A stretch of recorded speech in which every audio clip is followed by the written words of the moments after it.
Dios le bendiga a todos, amén. ¿Cuánto le dan gracias al Señor por estar en este lugar?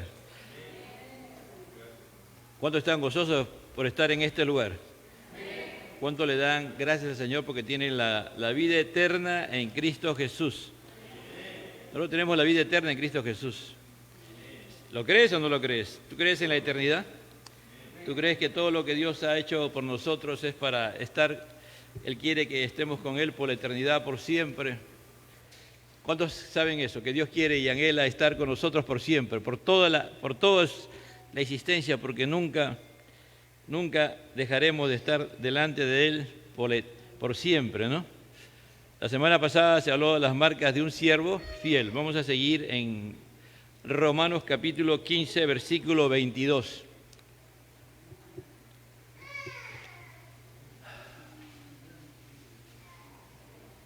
Gracias por el calor, ¿no?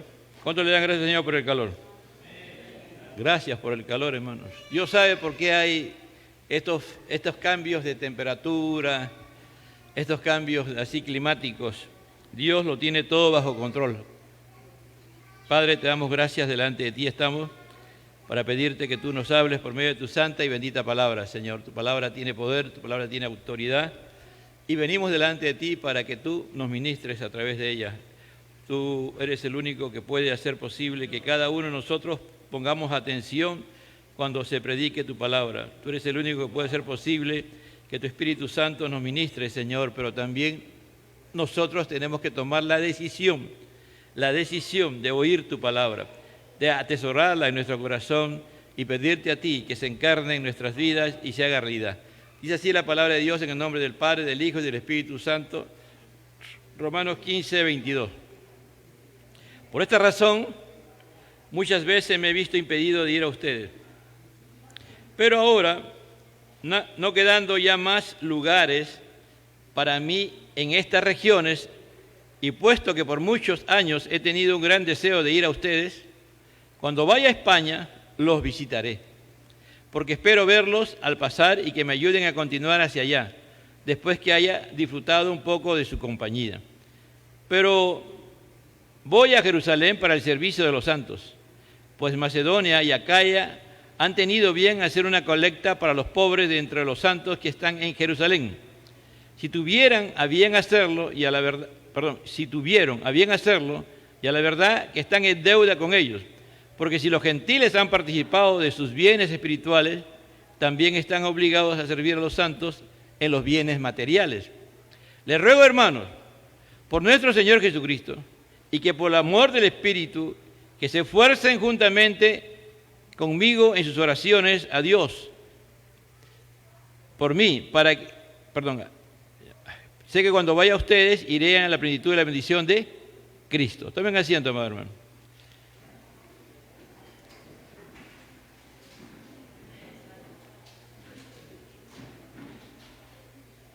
Las marcas de un siervo fiel del Evangelio. Continuamos con la segunda parte, ¿no? Pablo ya prácticamente está culminando su carta, ¿no? Algunos teólogos, ¿no? Algunos estudiosos de la Biblia, dicen que Pablo, a partir del versículo 17 hasta el 15-13, era la carta, ¿no? Era una carta que circuló por muchos lugares y solamente Pablo le cambiaba el encabezado, se iba dirigido a otra iglesia y a partir del versículo 14 ya la aplicación, ¿no? Algunos dicen eso, ¿no? Pero lo que ha quedado es esta carta. La iglesia de Roma era una iglesia muy importante, muy trascendente, porque había crecido de una forma, ¿cómo decir?, bajo la providencia de Dios. Dios había provisto a hombres y a mujeres para levantar esa iglesia. Y Pablo tenía el deseo realmente de ir a esa iglesia, de visitar esa iglesia, de conocer esa iglesia, pero no para él establecerse ahí o hacer como hacían las demás iglesias, sino solamente para tener un tiempo de de coinonía o de edificación mutua, ¿no? Porque Pablo tenía una visión totalmente audaz, como se ha dicho la semana pasada, era un siervo audaz y él tenía el deseo realmente de ir a España, ¿no? A España y predicar la palabra de Dios, ¿no? Entonces, se dijo la semana pasada que Pablo era un siervo de aliento, es decir, que su exhortación siempre animaba, alentaba, ¿no? En segundo lugar, que era un siervo audaz, ¿no? Y realmente que fue audaz y es un ejemplo digno de imitar. Todos los que son audaces en el Evangelio van a dejar algo de huella, ¿no? Van a dejar algo que después muchos realmente deberían de hacer de esa manera. En tercer lugar, era un siervo cumplidor del llamado de Dios. Él estaba claro en su llamado y por todos los medios él siempre trataba, con la ayuda del poder de Dios, del Espíritu Santo, de sembrar la palabra y presentar a Cristo como lo que realmente deberíamos seguir. En cuarto lugar, era un siervo y se gloriaba en Cristo Jesús. Es decir, los logros que a través de él siempre reconocía que esos logros no eran de él, sino era gracias a Dios por Cristo Jesús. Entonces por eso que él se entusiasmaba, ¿no? Él era muy entusiasmado. En quinto lugar, era un siervo de Cristo Jesús. Es decir, era un esclavo de Cristo Jesús. Todo lo que él hacía, lo hacía en Cristo, porque cuando usted ve y termina en el 11:36, dice, porque de él, por él y para él son todas las cosas, a él sea la gloria para siempre. Amén. Es decir, él estaba claro en eso, de que él era un siervo, él era un esclavo, su vida le pertenecía a Dios. Entonces era un siervo que proclamaba el Evangelio de Cristo, ya que él dependía totalmente de él. Y él era una demostración de lo que Dios había transformado su vida. Y en sexto lugar, se dijo de que era un siervo que respetaba los ministerios de otros. Y él decía que no ponía fundamento donde ya estaba establecido, ¿no? Salvo que él sí podía corregir a aquellos que ponían un fundamento ajeno, que era al Cristo, ¿no? Porque el fundamento del Evangelio es Cristo Jesús, ¿no? Y se dijo que en un momento determinado le llamó la atención ¿a quién? A Pedro, ¿no? Por salirse de ese fundamento.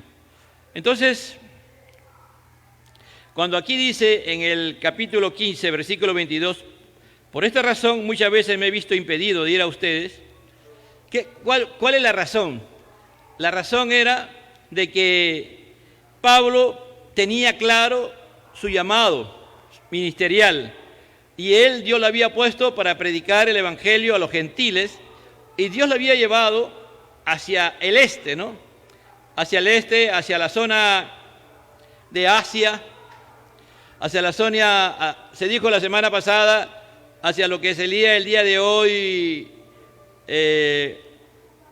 Albania, Bosnia, es Yugoslavia, ¿no? Esbosnia, Esnia, Herzegovina y todas esas naciones que son pequeñas y que primero estaban unidas, ¿no?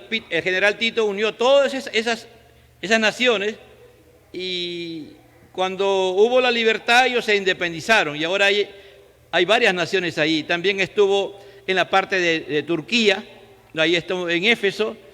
En toda esa zona él llenó la palabra de Dios, ¿no? Entonces Pablo realmente se movió en una forma inaudita. Pablo era un hombre muy, muy atrevido, osado, y no era tan joven, pero él se trasladaba miles de kilómetros, ¿no? Es decir, él tenía un tacómetro de que contara los kilómetros que él había caminado en su ministerio y había navegado, serían miles, hermano, de verdad. Era un hombre siempre en movimiento, nunca estaba estático. Entonces, él dice que la razón por la cual él no se ha movido hacia Roma era porque él tenía que cumplir con su ministerio, de llenar hasta el Ilírico, predicando el Evangelio, presentando el Evangelio. Se dijo claramente que él no fue a todos los pueblos, ¿no? Él estaba claro en su llamado él sabía que si alguien, un grupo de personas o personas se convertían a Cristo, a través de esas personas, el Evangelio iba a llegar a otras personas. Por eso que en 2 Timoteo, Pablo le dice a Timoteo, cuando ya va Pablo a morir, le da parte de lo que era su estrategia, ¿no? O más que todo le hace recordar a Timoteo, 2 Timoteo capítulo 2, versículo 2, y lo que has oído de mí en presencia de muchos testigos, esto encarga a hombres fieles que sean capaces de enseñar también a otros, ¿no?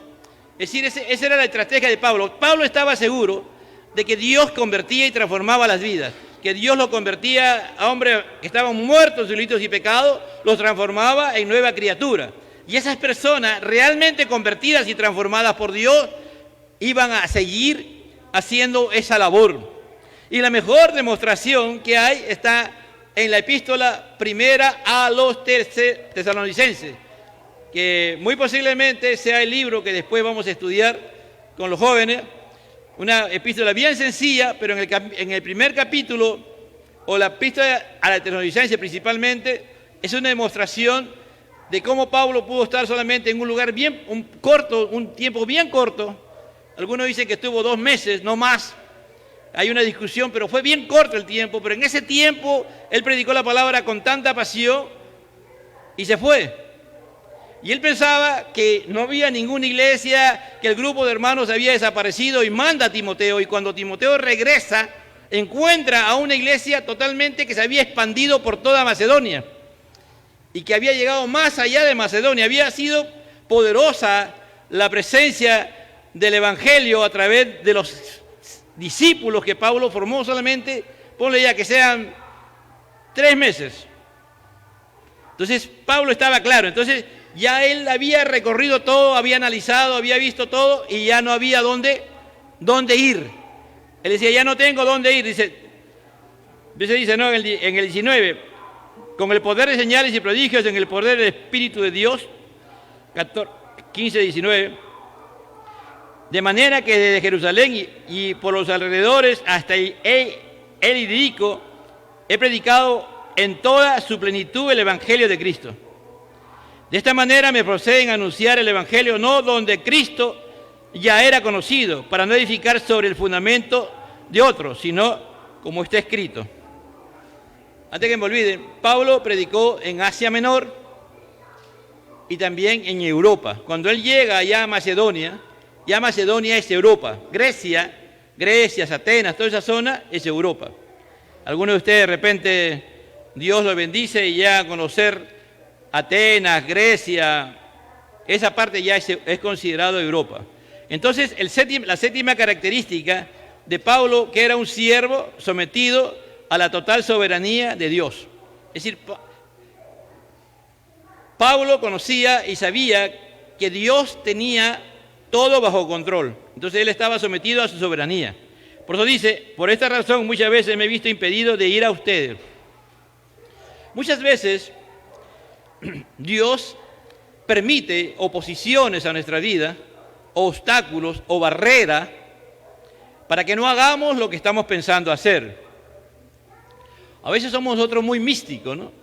Y al menos nosotros los pentecostales tenemos ese problema, ¿no? De que pensamos de que si ayunamos, oramos y le pedimos a Dios permanentemente y ayunamos y oramos, lo que ya le hemos pedido a Dios, Dios lo tiene que hacer. O Dios lo va a hacer de todas maneras. Bueno, Pablo no era cualquier persona. Pablo era un hombre de Dios. Aunque a usted parezca increíble, todo esto que estamos hablando aquí, esta característica, Pablo va a llegar a Roma. Pero el plan que él tenía va a ser otro, totalmente distinto. Él tenía una idea de que algo podía pasar, pero no bajo. Cuando él se puso a pensar la primera vez, o las primeras veces, nunca en su mente estuvo de que él iba a sufrir tanto para llegar a Roma. Porque Pablo va a sufrir mucho para llegar a Roma, ¿me entiendes? Porque va a haber una oposición diabólica terrible.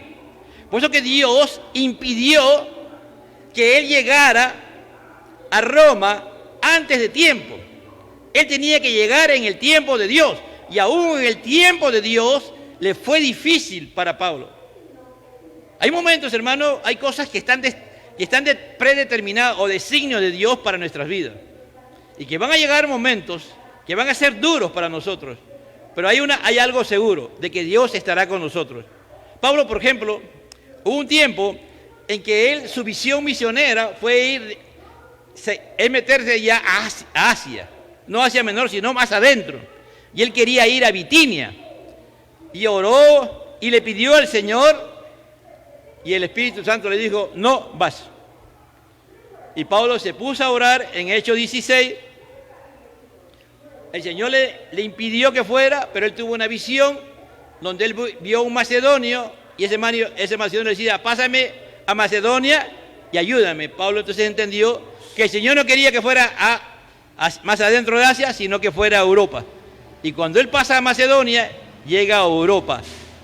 Llega a Tesalónica, llega a Filipos, después se mueve hacia Atenas, después a Corinto, a todos esos lugares. Lo mejor en nuestra vida, jóvenes, es dejar que Dios determine nuestra vida. Yo sé que ustedes tienen decisiones propias. Y si esas decisiones son propias, como lo estoy diciendo, aténganse a las consecuencias de sus propias decisiones. Si usted no se deja guiar por Dios, usted va a sufrir las consecuencias de sus propias decisiones. Es mejor sufrir. Escuchaba un testimonio hace unos días que contaba Marcos Barriento de una joven que a veces hay personas que nacen o que tienen estos temas, ¿no? Y ella le dio 2 veces cáncer, ¿se imagina? 2 veces cáncer. Y las 2 veces que le dio cáncer, el Señor la sanó. Increíblemente. Las 2 la sanó. Y ya cuando salió de su segundo cáncer, conoció a un joven. Ella siempre tenía un sueño, como muchas jóvenes, hombres o mujeres, un sueño romántico, que creen que todavía existe la famosa cuenta de Blancanieves y los 10 enanitos, ¿no? Hay todo ese tipo de cuentos de la Bella Durmiente y tantas cosas, ¿no? Que creen de verdad esas tonterías, ¿no? Que tú te casas para ser feliz y que tienes un príncipe que está esperando, ¿no? Y ella se enamoró perdidamente de un joven, y ese joven realmente la trató como una princesa. Y ella se enamoró perdidamente de él. Y lo más tremendo fue que cuando ya el muchacho evaluó y miró bien la relación que tenía con la joven, decidió romper. Entonces un día la citó a ella en un lugar muy especial y habló con ella. Y le dijo que la relación ya no iba. La chica había vencido 2 cánceres. Estuvo al borde de la muerte por la decepción que sufrió. ¿Por qué? Porque cuando tomamos decisiones propias, esas son las consecuencias, ¿me entiendes? Aquí Pablo dice bien claro, por esta razón muchas veces me he visto impedido de ir a ustedes. Es decir, el impedimento yo no he sido. El impedimento ha sido cumplir el llamado que Dios me ha hecho. Como decía, que Pablo fue alguien cumplidor del llamado de Dios. Pablo no salió de esa zona hasta que llegó a Ilírico, que era el último lugar. Y él miró, dijo, ya no hay donde más predicar el Evangelio. Hay cosas que te van a suceder, como a José, por ejemplo, ¿no? José no sabía, pero era bien orgulloso, porque su papá lo crió demasiado. Ese es el gran problema cuando tus padres te engrían demasiado. De verdad, corres un grave riesgo. Tú no te dejes engreír demasiado por tus padres, ya desplúmate de eso. Y pídele a tus padres que no te engríen, que no te hagan daño, porque te están haciendo daño. Porque vas a sufrir, porque tus padres no van a estar contigo en todo lugar y en todos sitios para estar contigo y suplirte todas las necesidades o cuidar de ti. Hay madres y padres que son demasiado posesivos con sus hijos. Y así era Jacob con José. Y llegó a ser antipático a sus hermanos. Sus hermanos después lo comenzaron prácticamente a aborrecer. Y planificaron matarlo. Imagine que un hermano planifique matar a su hermano. Bueno, iban a ejecutar ese plan. Pero Pero gracias a Dios, Rubén, el hijo mayor de Jacob, le impidió. Al final, el hijo amado de Jacob, el engreído, ¿no? Que cuando, por ejemplo, si iban a comer, hoy día comía todo el mundo frijoles, vamos a poner la cultura peruana, ahí le daban churrasco, ¿no? ¿No? Hoy día vamos a comer todos ceviche. Todos comían ceviche de jurel, de bonito, ahí le daban ceviche de mero, ¿no? Es decir, él tenía siempre la preferencia de su padre, y eso, pero ¿sabe? Terminó siendo vendido como un esclavo. ¿Te imaginas que a ti te pongan así como tú vendes los pollos en el mercado de acá de Pachacamá? Pollos colgados ahí, tú dices, este pollo quiero. Así ponían a los esclavos, no colgados, los ponían en un lugar y la gente venía y decía, ese esclavo quiero, ¿cuánto vale? Y iban y compraban, así eran los esclavos en el mercado en Egipto. Y terminó siendo esclavo, ¿no? Y aún tuvo problemas porque seguía siendo, pues tenía una gracia de Dios. La gracia de Dios te hace distinto. Por eso que si las mujeres no saben, las mujeres cristianas no saben que tienen la gracia de Dios, te hace distinta a cualquier mujer. Tú puedes llegar a un lugar y puedes ver mujeres en mejores condiciones según tú que tú. Escucha bien, según tú pueden ver mujeres que tienen mejores atributos o características que tú, pero los hombres no lo van a ver a ellas, te van a ver a ti. Y te van a querer conquistar a ti, porque tú tienes algo que es distinto, la gracia de Dios, que eso ninguna mujer del mundo la tiene. ¿Sabías tú? Así era José. José tenía algo, la gracia de Dios en su vida. ¿Me entiendes? Donde él iba, él al final salía a relucir el poder y la presencia de Dios. Estuvo en la casa de Potifar, terminó siendo el administrador. Estuvo en la cárcel, él le dirigía la cárcel y cambió y transformó la cárcel. Lo sacaron de la cárcel y ¿a dónde lo llevaron? A dirigir el imperio de egipcio. ¿Te imaginas? ¿No? Pero todo eso le costó. Muchas veces tú por tener estas bendiciones de Dios vas a tener pruebas, vas a tener dificultades. Por eso que en Génesis 50:20 dice, cuando ya su padre murió y sus hermanos estaban preocupados porque ya no estaba Jacob, ahora sí, José se podía desquitar y desaparecer a todos sus hermanos. Él le responde, le dice, ustedes pensaron hacerme mal, pero Dios lo cambió en bien para que sucediera, como vemos hoy, y se preservará la vida de mucha gente. Es decir, Dios, yo sufrí, yo pasé todo esto, para que a través de mí Dios lo salvara a usted, le preservara la vida, y el plan de Dios de que la promesa de Abraham, que a través de la descendencia de Abraham Dios iba a bendecir las naciones, se iban a cumplir. Pero el sufrimiento a veces es duro, ¿no? Miren, hay un texto que a veces lo repetimos de memoria, ¿no? Dice, en Filipenses capítulo 1:23. ¿Quién sabe ese texto de memoria? A ver, ¿quién se acuerda? Si ustedes no saben ese texto, yo sé que algunos lo saben, no sé si Berenice lo sabe, no sé si alguien más lo sabe, pero hay textos que tú te lo aprendes de memoria. Hay textos que te acompañan toda tu vida. Dice en el 1:23, en esta versión Las Américas, dice, porque de ambos lados me siento apremiado, teniendo el deseo de partir y estar con Cristo, que es mucho mejor.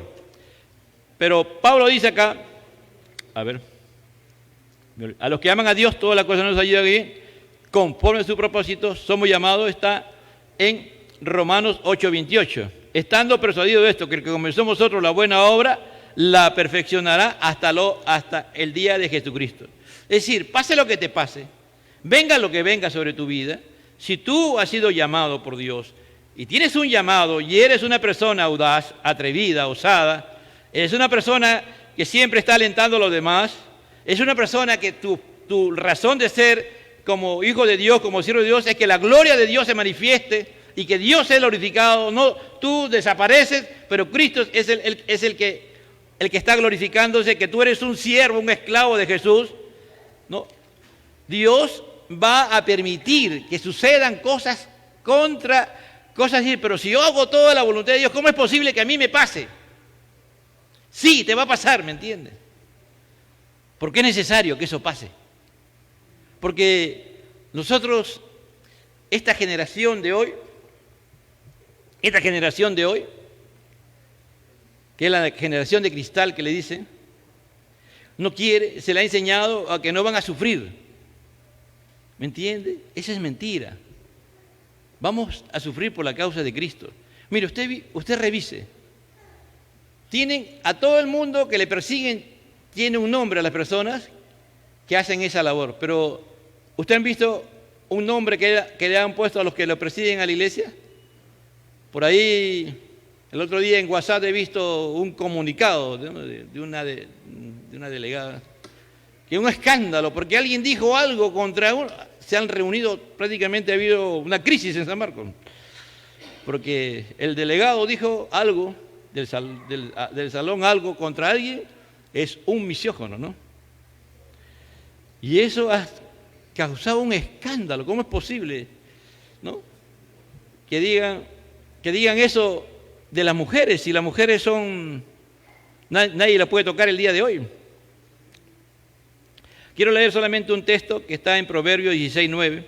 Este punto es importante, hermano, porque a veces pensamos que la palabra no se aplica. Pablo es muy particular. En Proverbios 16:9, el proverbista nos habla y nos dice, 16:9, la mente del hombre planea su camino, pero Jehová dirige sus pasos.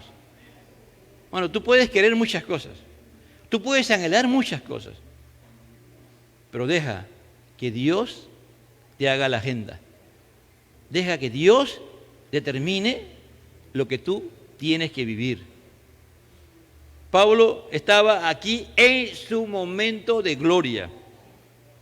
Pablo ya había sufrido un montón y comienza a pensar en ir a España. Pero de pasada que voy a España, voy a ir a Roma, dice. Entonces el segundo punto, Pablo es un siervo con visión misionera, que planifica las cosas, ¿no? Cuando ya Pablo decide ir a España, él va a planificar lo que va a hacer. Dice, pero ahora, 15:23, pero ahora, no quedando ya más lugar para mí en estas regiones, puesto que por muchos años he tenido gran deseo de ir a ustedes, ¿no? Cuando vaya a España, lo visitaré porque espero verlos pasar y que me ayuden a continuar hacia allá, después que haya disfrutado un poco de su compañía. A ver, Lucero. Aquí le voy a mostrar un mapa, ¿eh? Un mapa para que vean lo loco que era Pablo. Pablo era recontra, hermano. Ahora la gente se pasea con una moto, con un carro, se dan la vuelta al mundo, ¿no? Ahí Pablo ese tiempo no había moto, a veces ni caballo. La única embarcación eran los barcos porque había zonas que había, mire. Pablo, cuando está escribiendo la carta, está en la parte de arriba, en Corinto. Corinto está acá al centro está Corinto, ahí está Atenas, Corinto, más arriba está Macedonia. Pablo estaba ahí escribiendo esa carta. Y Pablo, para llegar ahí nomás solamente daría la vuelta y cruzaría la parte de Macedonia y buscaría un puerto y viajaría a Roma. Llegaría rapidito, ¿me entiendes? Bien rápido llegaría, pero ¿sabe? Pablo tiene una visión de ir a España, y España está más arriba, ¿no? Pero Pablo va a regresar, desde ahí va a regresar a Jerusalén, que está acá. Está acá, mire, ahí hay como 1500 kilómetros. Pablo va a regresar ahí porque él tiene un encargo que dejar en Jerusalén. Y de Jerusalén, él había planificado recién viajar a Roma. Ahí nomás, entre el viaje de Pablo de Corinto a Jerusalén, y de Jerusalén a España, se calcula que eran como 4000 kilómetros de viaje. Mire, de Lima a Tumbes hay 1000 kilómetros, ¿no? De Lima a Tumbes. ¿Te imaginas? Entonces es como viajar desde aquí, desde Lima, viajar hasta, por lo menos hasta arriba, hasta Alaska. Ese era más o menos el viaje que iba a hacer Pablo. Ese era su pensamiento. Él había planificado de esa manera. Entonces Pablo decía, ¿por qué Pablo regresa a Jerusalén? Ya después lo voy a decir en el tercer punto, que sería el noveno, en la característica. Pero aquí, cuando él habla de que va a estar va a ir a Roma, él quería conocer la iglesia de Roma. Vamos al capítulo 1. El capítulo 1, versículo 10. Romanos capítulo 1, versículo 10 dice: siempre mis oraciones implorando que ahora, a fin por la voluntad de Dios, logre ir a usted. Le está escribiendo la carta a Roma, a los romanos, a la iglesia de Roma, porque anhelo verlos para impartirle algún don espiritual, a fin de que sean confirmados. Acá si tú lees el versículo 11 como si Pablo se sintiera superior, ¿no? Pero en el 12 va a aclarar. Es decir, él quería ir para confirmar los dones que él tenía, lo que Dios le había dado a él, que lo había bendecido mucho, y él quería compartir esos dones con ellos. Es decir, para que cuando esté entre ustedes, nos confortemos mutuamente, cada uno por la fe del otro, tanto la de ustedes como la mía. Entonces Pablo quería ir a Roma, conocer la iglesia y tener un momento con ellos, un tiempo, puede ser 2, 4, 5 meses, y no quiero que ignoren, hermanos, que con frecuencia he hecho planes para ir a visitarlos, pero hasta ahora me he visto impedido a fin de tener algún fruto, también entre ustedes, así como entre los gentiles, ¿no?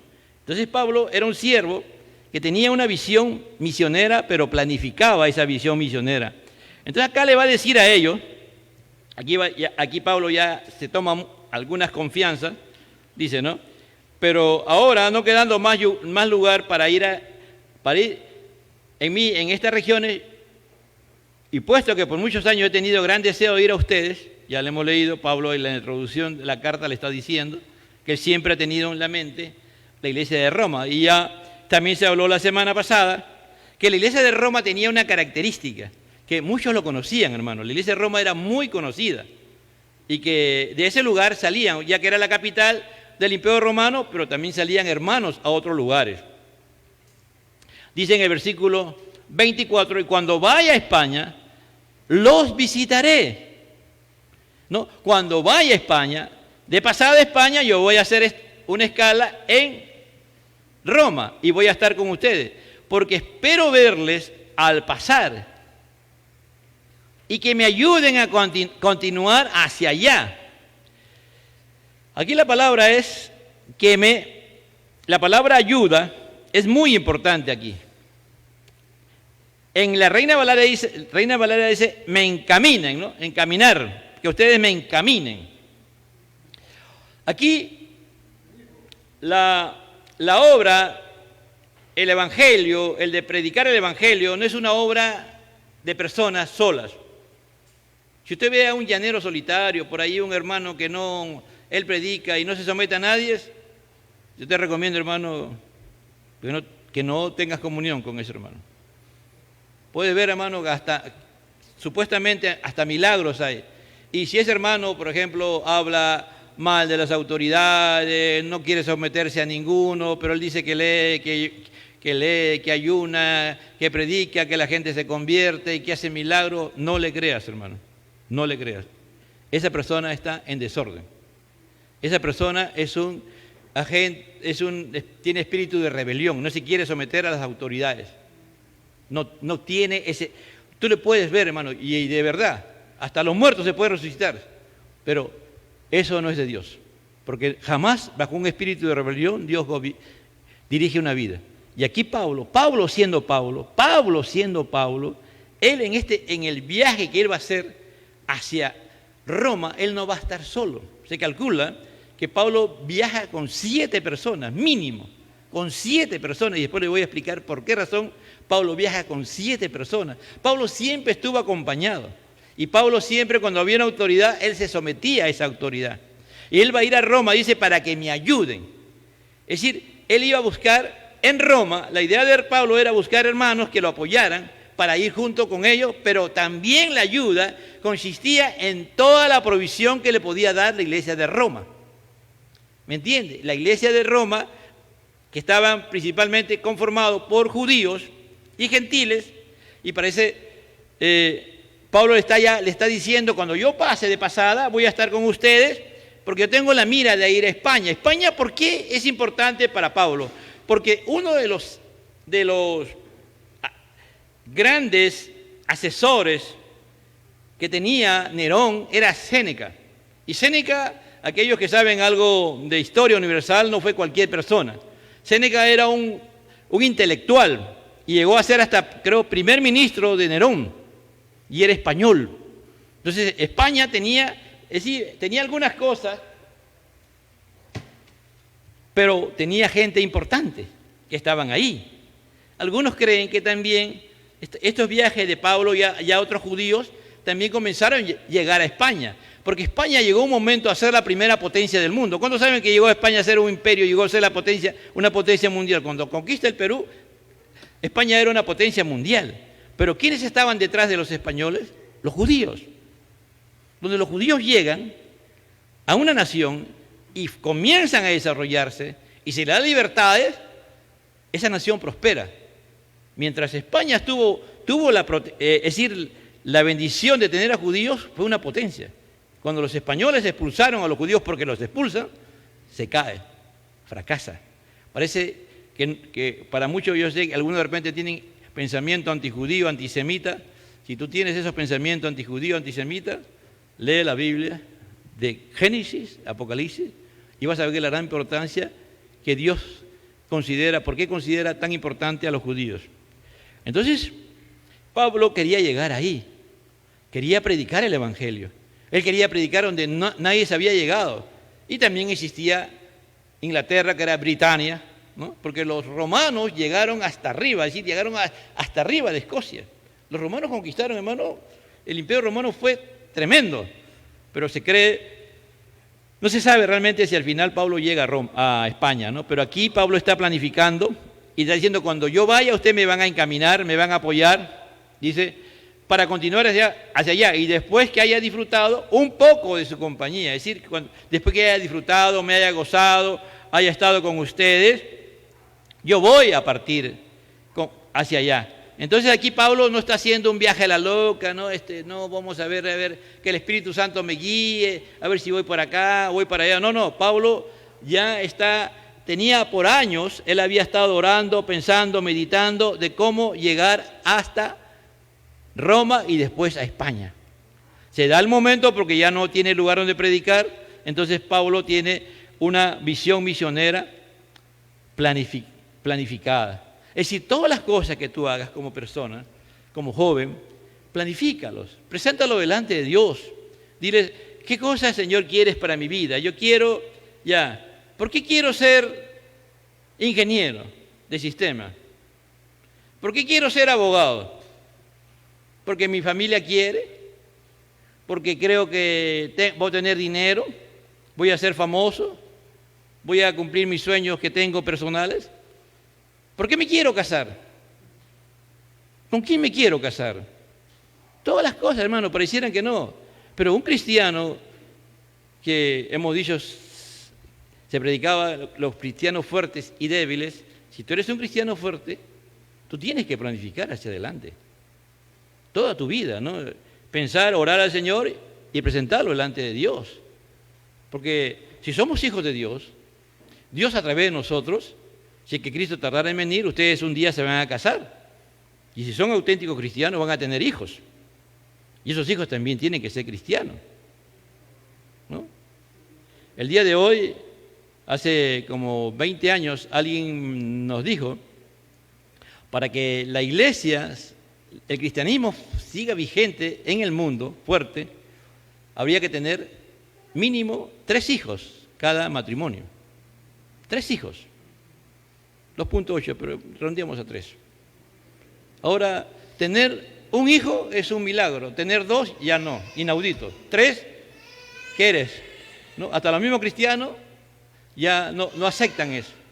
Entonces, por eso que el cristianismo está perdiendo fuerza, ¿me entiende? Porque no creemos en Dios, no creemos en su promesa, que en ningún momento Dios ha dicho, paren, cuando hay crisis, paren, ya no sigan fructificando, ya no sigan llenando la tierra, porque van a tener problemas, ¿no? Entonces, aquí todo se planifica, tu vida tiene que tenemos una misión que cumplir en esta tierra, cumplir la gran comisión de discipular a nuestros hijos. Ustedes están siendo discipulados para discipular. Ustedes están siendo formados y transformados por Dios para después formar a las personas donde ustedes van a vivir, ya sea en el trabajo, ya sea en su comunidad, en su barrio, ahora en el colegio y también en su hogar. Hay una visión, ¿me entiende? ¿Cuál es tu visión? ¿Cuál es lo que Pablo tenía una visión? Pablo quería llenar el evangelio todo lugar, no, porque acá lo dice, ¿no? Mire, acá en el 20, dice en el 19, al final dice, y por los héroes de Ilírico he predicado en toda su plenitud el evangelio de Cristo. Es decir, Pablo quería llenar el evangelio todo lugar donde él fuera, se llenara el evangelio.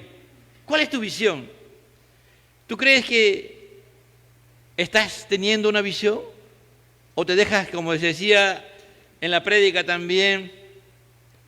Ahora, ¿la visión te lo da esto? ¿Las redes sociales? Todo esto, hermano, es hecho por hombres. Todo esto es hecho por hombres. Y esto tiene un pensamiento y te lleva a un lugar para que tú seas un ente de consumo. Para que tú consumas lo que ellos quieren que consumas. Ellos no te ven a ti como seres humanos, te ven como cosa. Te cosifican, ¿me entiendes? Tú eres una cosa para ellos. Y a esta cosa, a ver cuánto va a consumirme. ¿Qué hacer? ¿No ves que cuando tú, por ejemplo, estás buscando algo en internet, quieres saber un precio de algo o un producto, las características? Te metes a internet y después te aparecen 400 propagandas de eso. Y ahí hasta el final te siguen y tú sin darse cuenta, al final te inclinas por uno de ellos y lo compras. ¿Pasa eso o no pasa eso? Pero si tú tienes una visión clara, nada de eso te va a gobernar. A Pablo nada le quitaba eso. En tercer lugar, Pablo era un siervo que tenía, en primer lugar, el amor hacia el prójimo. El amor hacia el prójimo. Mire, ¿saben por qué Pablo tenía que viajar desde esa zona de Macedonia, Corintio, Acaya, hacia Roma? Porque Pablo se enteró de que los hermanos cristianos judíos estaban pasando hambre en Jerusalén. ¿Por qué? En el año 58, más o menos aproximadamente 58 a 60 después de Cristo, un grupo de hermanos comenzó a tener hambre, porque eran perseguidos, eran despedidos del trabajo, eran perseguidos. Ya el cristianismo, ya los judíos se habían separado de los cristianos, ya no se confundían, se sabía quién era judío y quién era cristiano. Y los cristianos comenzaron a tener hambre, a tener problemas. Entonces Pablo va a pedir a la iglesia de Corintio, en el capítulo 16, del 1 al 3, aquello que tiene, ahí le habla de que tiene que buscar y dar ofrendas para la iglesia de Jerusalén. Y cuando Pablo llega a Macedonia, Macedonia era un pueblo bien pobre, pero pobre. ¿Por qué Macedonia era pobre? Porque de Macedonia salió Alejandro el Grande, el más grande conquistador que ha tenido el mundo se llama Alejandro el Grande, era macedonio. Entonces cuando Roma lo conquistó, ¿sabe lo que hizo? Le quitó todos los privilegios para no prosperar. Las minas, todo lo que podía producir que ellos se levantaran nuevamente, le impidieron. Entonces Roma lo empobreció a Macedonia, pero no empobreció ese espíritu audaz, guerrero, osado que tenían los macedonios. Por eso que cuando Pablo llega a Tesalónica, que es Macedonia también, les predica el evangelio y ellos riegan el evangelio con todo, ¿me entiende? Es decir, mire, cuando uno parece que la historia universal tiene que ver mucho. Y uno tiene que ir conociendo. Y Pablo, esa gente que era pobre, hermano, era pobre, ¿te imaginas? Cuando se enteran de que Pablo estaba recogiendo ofrendas para llevar con un grupo a Jerusalén, ¿sabe lo que hacen esa gente? Comienza ellos de su pobreza a dar dinero. De donde sea sacan. Por eso es que cuando Pablo va a viajar, él de todas las iglesias que recolecta, fondos, nombra un delegado. Para que vean, mira la importancia de Pablo, cómo cuidaba el dinero. Nombra un delegado por cada iglesia y llevan una buena cantidad de dinero, porque no fueron un año, fueron como una cantidad de años que Pablo comenzó a promover el recojo y juntaron todo ese dinero y de cada iglesia había un delegado. Y Pablo viaja hasta Jerusalén a dejar ese dinero. Por eso acá dice, ¿no? Voy a leerlo desde el 25 al 28, pero ahora voy a Jerusalén para el servicio de los santos, para el servicio, dice, porque ese era el servicio, ese era el amor, su compasión que él tenía, amor. Dice, pues Macedonia y Acaya han tenido bien hacer una colecta para los pobres dentro de los santos que están en Jerusalén. Bueno, le rogaron a Pablo, Pablo, danos la oportunidad de ofrendar. Y Pablo decía, ustedes son pobres, no, queremos dar. Así que jóvenes, ustedes no son pobres, ¿eh? Después que termina este mensaje, vamos voluntariamente. Por ejemplo, ahorita mire, hay un niñito que se llama Mateo Quispe. Tiene 2 años, está con leucemia. Y el día de antes de ayer le han suspendido, el CID le ha suspendido su quimioterapia en el hospital del niño, por una situación particular que hay. Su madre y su abuela y su familia están desesperados buscando la forma cómo reactivar el CIS. Ellos tienen necesidad, por ejemplo. Hay otro niñito que no se sabe que está y que es alguien que ha sido del proyecto, es hijo de una joven que ha sido del proyecto que se llama Judy Cruz. Su niño también tiene las plaquetas alteradas. Está sangrando por la nariz. Entonces, ella tiene que hacer unos análisis para determinar si tiene o no tiene lo que todos nos tememos, que Dios no permita que sea así, ¿no? Y ahora no tiene, entonces le han dicho los médicos que ella tiene que hacer la prueba afuera y no tiene dinero, porque también es el sistema del CIS, ¿me entiendes? ¿Tú crees que estás pasando problemas? Hablaba con la madre de este niño, que se llama Milagros Quispeanco. Me decía, pastor, aquí nadie sufre, acá en el hospital del niño, yo he visto lo que es sufrimiento, me dice. Mire, yo estaba atendiendo a mi hijo y he visto casos más difíciles que yo mismo me he puesto a atender a esos casos. Cuando tú tienes llamado, como Pablo tranquilamente dice, no, yo soy misionero y me voy para allá, nomás yo tengo que predicar el evangelio. No, Pablo vivía el evangelio. Porque era facilito. Pablo daba la media vuelta y llegaba a Roma. Estaba cerquita. Pero Pablo no, voy a Jerusalén y quiero enseñarles a todos cómo se administra el dinero y cómo se cuida el dinero. Porque él quería que el dinero, tal como había salido de las iglesias, llegara y fuera entregada a la iglesia de Jerusalén y se repartiera a los pobres. ¿Entiendes? Dice, pero voy a Jerusalén para el servicio de los santos, pues Macedonia que haya tenido que hacer una colecta por los pobres entre los santos que están en Jerusalén. Si tuvieran bien hacerlo a la verdad, que están en deuda con ellos. ¿Qué está diciendo acá Pablo? Porque si los gentiles han participado de sus bienes espirituales, también están obligados a servir de los santos de los bienes materiales. Aquí Pablo está aplicando un principio, que quede claro, que no se distorsione. Pablo está diciendo, mire, los judíos han sido el pueblo que Dios escogió para preservar la promesa de Abraham y que ahora Dios ha hecho un nuevo pacto. Y los judíos han sido los agentes de esto. Ahora estos judíos que están en Jerusalén están en crisis, tienen hambre, un grupo de ellos, y yo soy judío, puede decir Pablo, yo soy apóstol, yo soy judío, y muchos de los judíos que habían llegado a predicar el evangelio, le estaban predicando el evangelio en Macedonia y en Acaya. Entonces, Pablo, los judíos les han servido espiritualmente. Ustedes ahora tienen que ministrarle la palabra, ministrar es liturgia, tienen que dar ofrenda espiritual, no económica. Era económica, sí, pero esa ofrenda es presentada delante de Dios y es espiritual, está diciendo. Entonces, un siervo de Dios tiene también un amor, tiene la prioridad de servir con un amor compasivo en acción. Es decir, no podemos, hermano. El hambre es una situación que el día de hoy está llegando nuevamente a nuestra nación. Hoy día tú puedes decir, no tengo ningún problema, hermano, solo Dios sabe. El mundo se ha rebelado contra Dios y está haciendo cosas contra Dios. Y la pobreza, de repente hace 20 años tu familia era pobre y no tenía ni siquiera que comer, y el día de hoy hasta te das lujos que tú ni siquiera, a veces tus padres te dicen, mira, esto no había en la casa, yo comía esto. Por ahí lancé el otro día, no sé si lo lancé, de pan duro, de este muchacho colombiano, ¿cómo se llama? Al taller del maestro. Bueno, ese cantante ha hecho una canción que se llama Pan Duro, ¿no? Pan Duro. Y habla de su testimonio prácticamente. Cuando él era niño, él iba a comprar pan y un día la panadera le dice, mira, hijo, ustedes son muchos.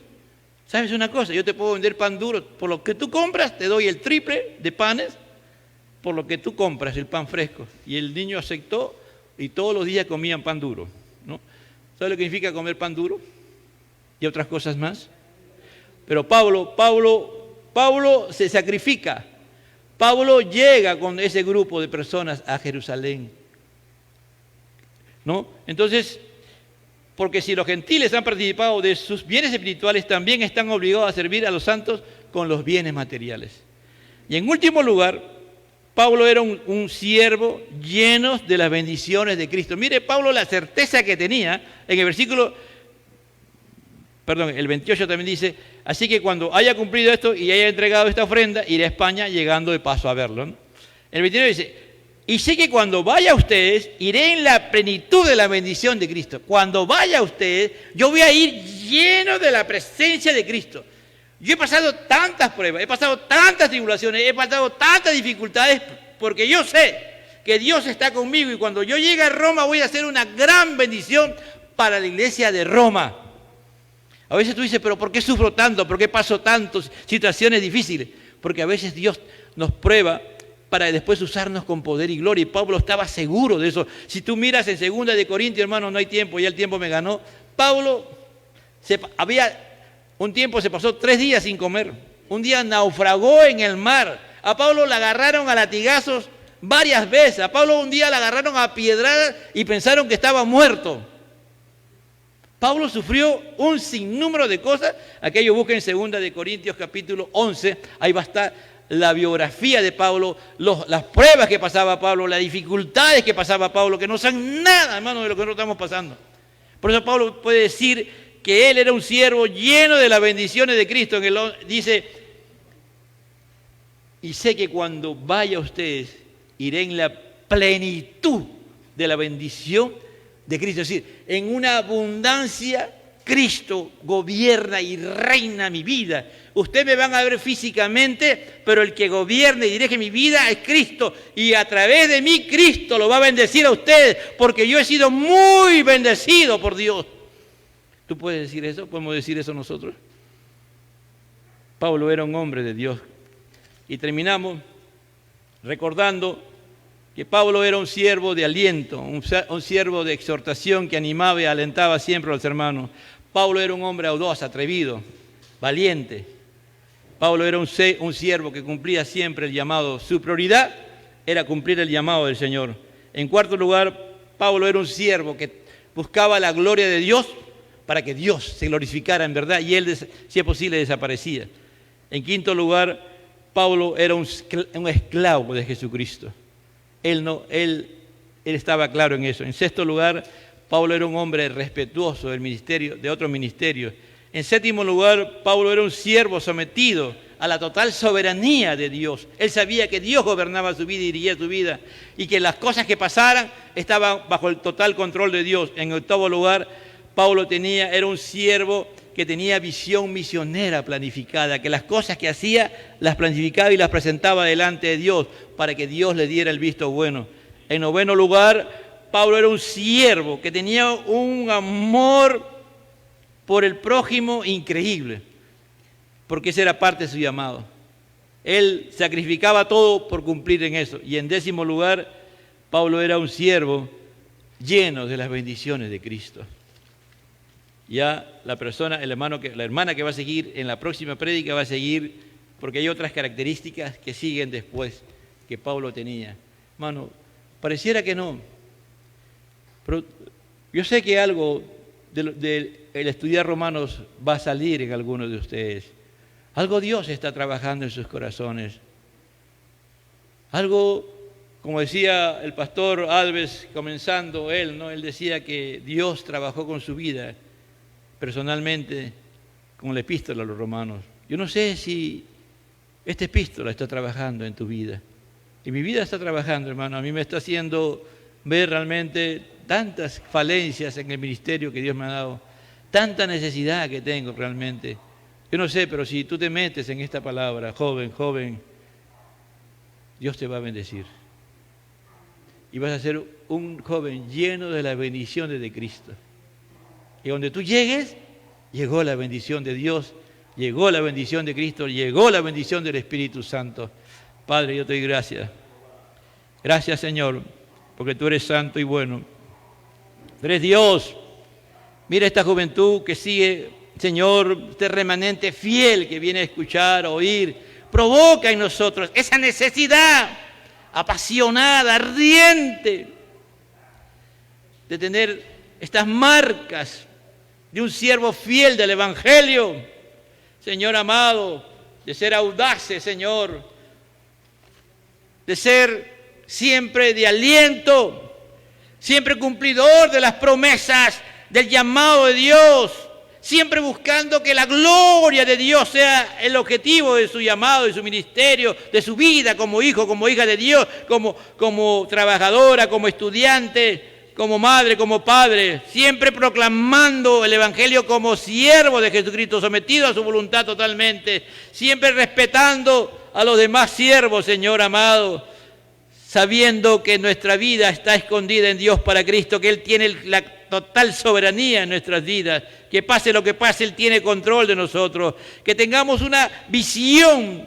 Señor, de las cosas hacia el futuro, planificadas, dirigidas por tu Espíritu Santo, que sigamos un siervo compasivo de amor, donde veamos la necesidad en el prójimo, lo atendamos, Señor, y que estemos seguros que donde estemos tendremos siempre, estaremos llenos de las bendiciones de Cristo, Padre de la gloria. En tus manos entrego esta palabra y haz la obra que tienes que hacer. Gracias, Dios le bendiga, Dios le guarde. Amén.